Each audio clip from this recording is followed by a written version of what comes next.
Welcome to The Explainer. Today, we're diving into the science behind one of our most powerful and, let's face it, mysterious emotions, awe. That feeling can seem so rare, almost out of reach. But what if I told you it's the very thing we need for a truly meaningful life? Let's start right there. Think about a feeling we've all had. Maybe you're at a concert, the music swells, and you're lost in the crowd. Or maybe you're just looking up at a perfectly clear, starry night sky. For that one moment, you just kind of disappear, and you feel like you're part of something so much bigger. And this isn't just some nice, fleeting feeling.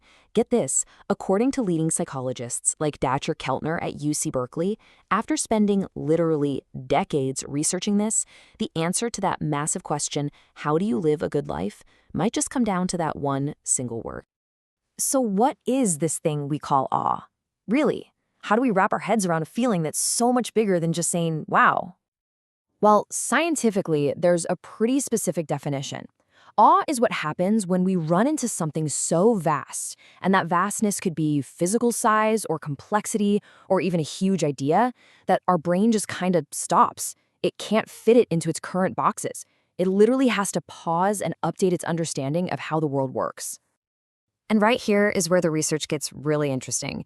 Because you'd think when scientists ask thousands of people about their experiences of awe, they'd all talk about the Grand Canyon or seeing a solar eclipse, right? But that's not what happened. Nope. Across the globe, the single most common source of awe wasn't a landscape. It was what scientists call moral beauty. Just witnessing the courage, the kindness, or the strength of other people.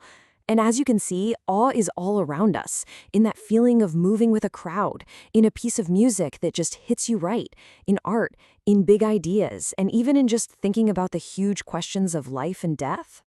So, what is actually going on inside our brains when we have one of these moments? What happens to our sense of self?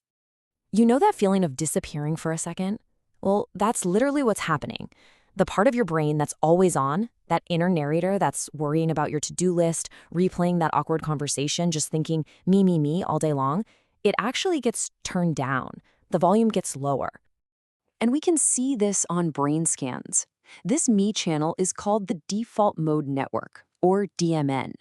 In our typical state, it's buzzing with activity about ourselves. But during an experience of awe, activity in the DMN quiets right down. And our focus just naturally shifts from inward to outward, from me to we, or even just wow. And this whole process, this quieting of the ego, has a name. It's called self-transcendence. It's a state where the boundaries of who we are feel like they just dissolve a little bit. And that's what lets us feel deeply connected to other people, to nature, to ideas that are way bigger than just ourselves. Okay, but this whole thing isn't just some philosophical idea happening in your head. Oh no, your entire body gets in on the action. There's real, physical proof. So check this out. Moments of awe directly stimulate something called the vagus nerve.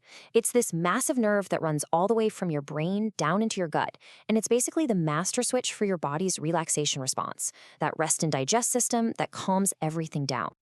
And activating this nerve improves your vagal tone, which is a cornerstone of your physical and mental health. We're talking about being more resilient to stress, having lower inflammation throughout your body, regulating your mood better. The takeaway is simple. Experiencing awe is literally physically good for you. But wait, there's more. While your vagus nerve is busy calming your body down, your brain decides to throw a party. It releases this incredible cocktail of neurochemicals. And it's not just one chemical, it's the whole shebang. You get a hit of dopamine, which feels like pleasure. Serotonin, for that sense of well-being, oxytocin, the bonding hormone that makes us feel connected, and even endorphins for a little bit of euphoria. This chemical cascade is what makes awe feel so incredibly profound. So that's what's happening when you get goosebumps, or when you feel a lump in your throat, or even find yourself tearing up. That's not just you being emotional. That's the real physical proof that your mind and body are having a powerful, integrated response to a moment of wonder. So let's just pause here. If awe is this incredible thing for our minds and our bodies, why does it so often feel like it's missing from our day-to-day lives? Well, a lot of researchers are starting to talk about an awe deficit. Our modern lives, with the constant distractions, our faces buried in our phones, it all creates this narrow inward focus. we're basically starving our brains of the outward-looking wonder we need to feel connected and whole. But here's the really good news. The solution isn't to book some crazy expensive trip to go see the Northern Lights. The science is clear. The solution is simple, it's free, and it's accessible to every single one of us right now. One of the most tested techniques is something called an awe walk. And it is exactly what it sounds like. You just go for a walk, but with one little intention, to shift your focus outward. Instead of being lost in your thoughts, you look for things that spark a little wonder. The intricate pattern on a leaf, the massive scale of a building, the way the clouds are moving. You just notice. Because at the end of the day, making a habit of finding awe does way more than just give you a little mood boost. It actually changes how you see everything. It's like Dr. Keltner says, awe is our compass. It points us toward what truly matters. By connecting us to the huge systems we're all a part of, our communities, the natural world, the long history of human ideas, it reminds us what's really important. And that is the beautiful, kind of mind-bending paradox of awe, isn't it? In those moments when we feel small, when our own ego and worries get quiet for a second, our lives paradoxically feel bigger, more connected, and just way more meaningful. So the crucial thing to remember is that awe isn't something you just have to passively wait for, hoping it strikes like lightning. It's an active choice. It's a way of looking up and out at the world. The only real question left is, where are you going to choose to find it today?